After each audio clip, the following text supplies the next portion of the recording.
My name is Marcus Bush. I'm the principal at New Boston Elementary. The Go Math implementation curriculum is on its second year of full implementation. It's going well. We are starting to see teachers much more comfortable with it, students understanding a little bit more fluently as far as the vocabulary goes, as far as current content, and the spiral of review that's involved along with it. So we're going to start seeing a lot of gains hopefully coming up within the next few years. My name is Bill Fluette and I'm the principal at Apollo Elementary. Well, the Go Math implementation has gone pretty well. Teachers are getting used to it now. They're using a lot of the online assets that it has. Mr. Kresko has been very helpful in helping connect the teachers to all the different resources that are available out there. My name is Ryan Kresko. I'm the district math coach for Mercer County, and I work in the 2 elementary schools and the intermediate and junior high buildings as well. Being able to sit down with the kindergarten teacher and talk about what they're doing in their class. And then maybe that same day I'm in the junior high talking about how things relate all the way up to that level. And I think a big benefit of that ability to move from building to building is that I can sort of provide on-site professional development. I'm Stacy Day, I'm the high school principal. This year we moved to one-to-one Chromebooks with all of the students at the high school. We've purchased some new online curriculum. One of our biggest focuses was in our biology classes. So our AP biology and our regular biology have moved. What we've seen there, talking with the teacher about it, is it matches a lot more of our state assessments as well. And so the questioning is much different than what we were used to. Kids are having to think a little bit more, which we like. We've purchased some English curriculum, some math curriculum that we're looking at implementing. Our body conditioning classes using the Chromebooks as well for things, so we're excited for that opportunity. In terms of all of our kids having Chromebooks, for the most part, everyone handles them pretty well, keeps track of them when they need to, and reports any issues that they have with them.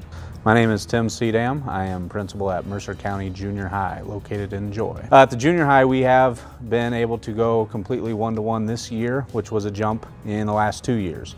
Last year we were at a 2-to-1 ratio where Chromebooks were held in the classrooms, where this year we've been able to be a full implementation of 1-to-1 where students are taking Chromebooks home to be able to use that with the new Go Math curriculum that we've been able to purchase and implement this current year. The social emotional well-being of our students is very important to us, because if the kids don't come with a lot of these things ironed out, they're not going to be ready to learn. So we've been working on it as a staff, and in our book club in particular, we had a book called The Boy Who Was Raised as a Dog last year.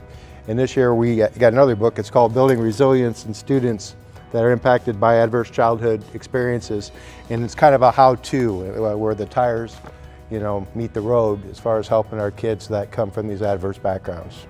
This year we've implemented the grit and growth mindset concepts at New Boston Elementary. We saw the need for it because of students kind of shutting down when things get difficult, and really that's where the learning takes place. As a staff, we discussed what could we do to help our students kind of overcome those barriers when it came to getting through a difficult task, and this is what we found research-based that supports our students in being able to overcome those things. For our staff, we have done some additional training, some trauma training, either through book studies or just sending people to additional workshops. We also did a district-wide training, or a staff-wide training, I think, for the high school on Alyssa's mission, so they could see the video the kids got to watch, talk about some warning signs to look for, different behaviors and that kind of thing to look for. And so our staff has been vital in reporting, really lots of times it's change in behavior, and letting us be aware of that so we can touch base with kids and make sure that everything's okay. At this point at the junior high, with some of the social emotional components, Mrs. Boswell, our counselor, has reached out to several trainings where she's gone with Alyssa's mission to get different curriculum to bring back to our building. As a school district, we've partnered with the Mercer County Health Department to help implement some of the pieces from Alyssa's mission, and also help with students in terms of some of the social emotional pieces overall in our district. We are starting a new career exploration day for our freshmen and sophomores this year, is the group we're going to start with, and it actually is on Tuesday, April 9th, after our state testing day. And so for our freshmen, we've got 4 speakers coming in for them to talk to. The speakers will talk about personal finance, talk about job expectations, that you have to show up on time, that you need to have appropriate social media skills, that kind of stuff. We've got Monmouth College, Blackhawk College, and Western Illinois University coming in one session to talk about the differences between those three types of schools, as well as MTI to talk about trades programs, so that all of our freshmen will see all 4 of those sessions and be able to get some information there and start kind of their process into making decisions for the future. Our sophomores that day will be able to go speak to different people from the community that are in different careers. So they took a survey, told us what careers they thought they were interested in, and then we tried to bring in speakers that match those interests so they can really kind of get some hands-on experience and information beyond what we tell them here at the high school about what the job entails, what kind of training there is, the outlook for getting a position, all that kind of stuff. So we're excited to see this. In terms of the career development in our building, last year we had inside of our English class where we worked with career cruising to where students can make online profiles, and we did implement a career day last year. Well, we've stepped up the game this year, and we've added a 30-minute block of time where students would be in a mini course for career and finance. We bring in guest speakers every quarter where students are able to gain experiences from people in the current fields. The security upgrades that we had throughout last summer and into the school year have been more cameras, and then obviously the key fob system to enter the building so that we are completely secure. As far as security goes at Apollo, we've made a bunch of upgrades this year, more this year than we have in my previous 15 years combined. We now have the buzzer system, so we lock all the doors as soon as the kids come in, and we buzz the people in. It hasn't had a big impact, I believe, on the environment of the building. However, I think it gives parents and the faculty and the kids a safer feeling, knowing that the doors are locked and we're looking at who's coming in. We also got new cameras, and they're very detailed. I can access them even when I'm not in the building, and we have more of them. As far as the kids know, they're all over. So I don't change that perception. So hopefully by the time you see this video, we're already going to have some fence posts in the ground, and we're going to have our entire playground surrounded with fence. As well as many of the other schools in the district, we have now a buzz-in system as well with key cards. All of the doors in the building are locked at all times, and in order to get in, you have to scan a card or buzz into the office, so we have much more control and understanding of who is coming and going into our building. As for security at the high school this year, we installed all new doors throughout, all new exterior doors throughout the whole building and our ag building, and including the wrestling building as well. So everything has been rekeyed. Everything is much more secure, just in the sense that the doors all latch like they're supposed to stay that way.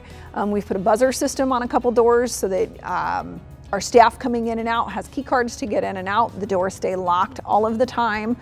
So any visitors coming in have to be buzzed into the office. That has been helpful. We added security cameras throughout the building, additional to what we had already. So we're able to see some more spots that we didn't necessarily have cameras for before. We're lucky to have a lot of support from the city of New Boston. Anytime that we're in need of something, because we are kind of out there a little bit, that they are very supportive. Mike DeFries and all the city staff members are more than supportive as far as getting us anything that we need to support what we're doing at New Boston Elementary. Our PTO, the ladies doing that, have raised over $55,000 in the last about 2 years. With that, we've been able to get full one-to-one at 3rd and 4th grade. We've had roughly a $30,000 playground installed, and really support our staff as far as the little pieces that will go to making our building successful. It's really important to tell your story of your school. Our Facebook page has been invaluable with that. This year we did a all-district Veterans Day Assembly and broadcasted on Facebook Live, and it was a fantastic success, and it turned out really, really well. One of our community involvements this year has helped us get an SRO here at the high school a little more full-time. It's not here from 8 to 3 all the time, but they are here during busy times, which is what we typically would need in just giving us some extra staff and building relationships with those kids. So they're not afraid to go talk to the SRO about whatever's happening. They've just been a great asset to have around to be able to help us look into any issues or prevent issues if needed as well. And so that has been extremely helpful for us here. In terms of community involvement and kind of participation in things. The space that we're in right now is the perfect example of that. We remodeled our auditorium over the summer, just opened it up in October, early November, I think it was, and it is fantastic. We've had sold out shows for all of our events so far, new lights, new sound. The community put on the sing-off so that we had a fundraiser to help kind of offset some of the cost of that, and that went over fantastic. I mean, it's just been unbelievable what we've been able to do in this space, and that can't happen without the community members to help us.